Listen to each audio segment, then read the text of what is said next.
And I finally started to look at anatomical sketchings and then eventually photographs over hundreds of years period at the Harvard and NYU medical libraries, and saw a shocking thing. I mean, it took me, a month before I got this through my head.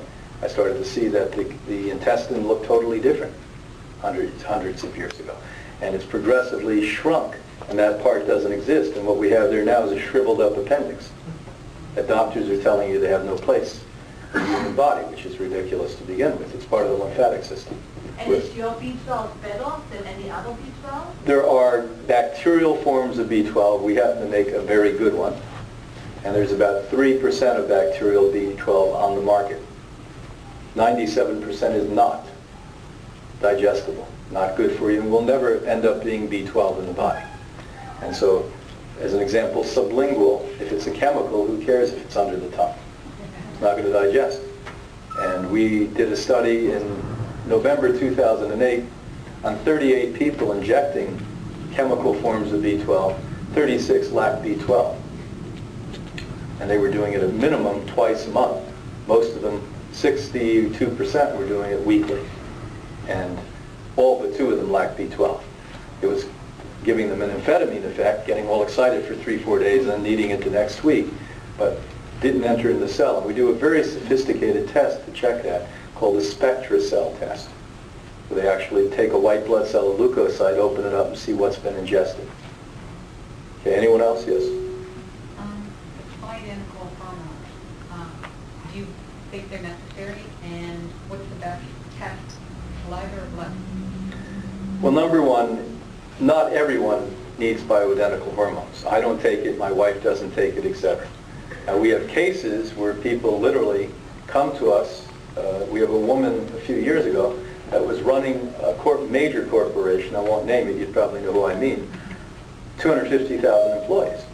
And she didn't know what her name was. Menopause did that to her. Just completely went berserk. Didn't know what her name was walking in the walls, walking around with her keys. Like overnight that happened to her. And of course went to the doctors. The doctor said you have dementia, early stage onset dementia, Alzheimer's disease. And what she had was hormones going wacky. So in a case like that, absolutely. There are some cases, if you have an authentically well-experienced doctor, that it may help you battle cancer. Take Dr. Navarro, who you saw on our film. She's our bioidentical hormone specialist. Been doing it for 25 years. And so if you have somebody of that quality, that level, that education, and that common sense, yes. What happened was recently a lot of doctors who are not such good money makers all became bioidentical hormone doctors. A lot of the so-called alternative doctors today are just loser doctors who couldn't make money without calling them alternative doctors. And so you've got to watch yourself with these things. And their whole thing is, we won't give you drugs, we'll just inject another drug called a chemical supplement to you. Yeah. So the test, is it better blood? It depends. I mean, I happen to love saliva test, and then other doctors will say they love blood test, and some doctors will do both. So I mean, frankly, it's whatever the doctor is comfortable with. That's good. Okay. That row behind you. Yes. Yes. Could you please summarize why a vegan raw food diet would arrest, if not reverse, osteoporosis? Well, number one, what reverses osteoporosis is weightlifting, not a diet. So let's start with that. I've worked with 9,500 women who eat exactly like what I said over a 40-year period, and they don't get well from osteoporosis unless they do the second thing I tell them, lift weight. Okay, so everyone that lifts weight and listens to the second thing I told everyone for 40 years gets well. And everyone who doesn't lift weight doesn't get well. And they can't sell you weightlifting, and especially, you're my generation, but the generation after ours, you told a woman in my mother's generation to lift weight, she would think like that's insane. You might as well ask them to change their sex or something. Women just didn't exercise like that in their generation, so it's been a problem. But it is a weightlifting deficiency. Number two, it is not calcium you need first. If you are going to look at nutrients after you weightlift, strontium is a trace mineral. That's what you need. And number two, you need silica, like the one that Cell Food had tonight. after the cell food silicon.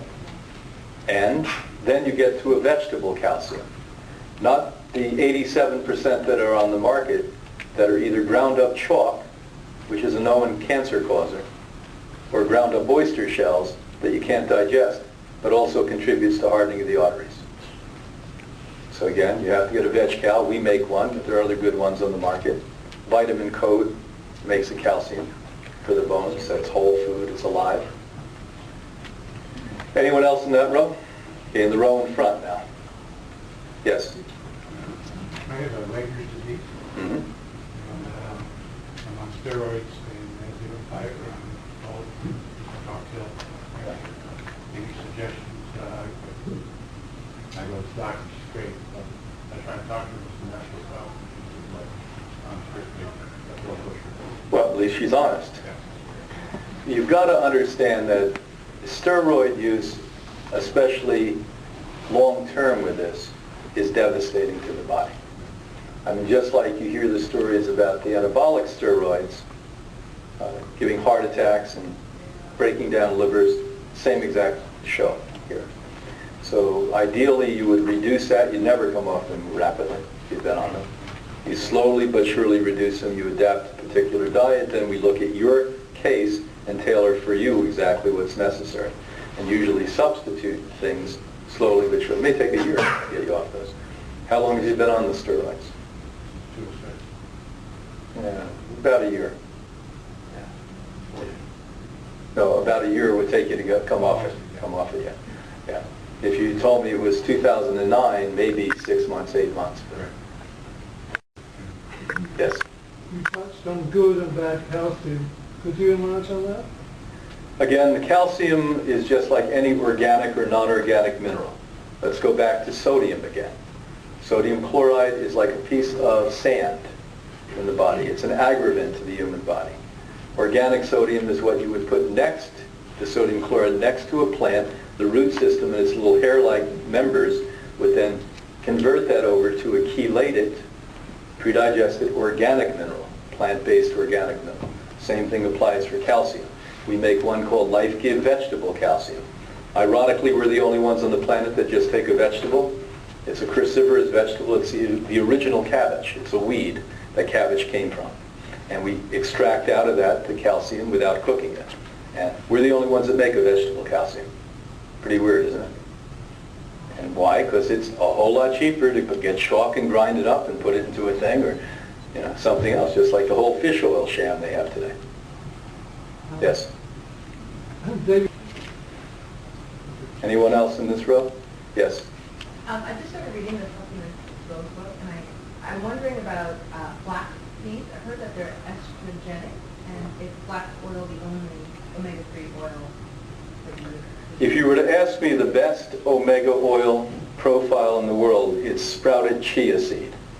As an oil?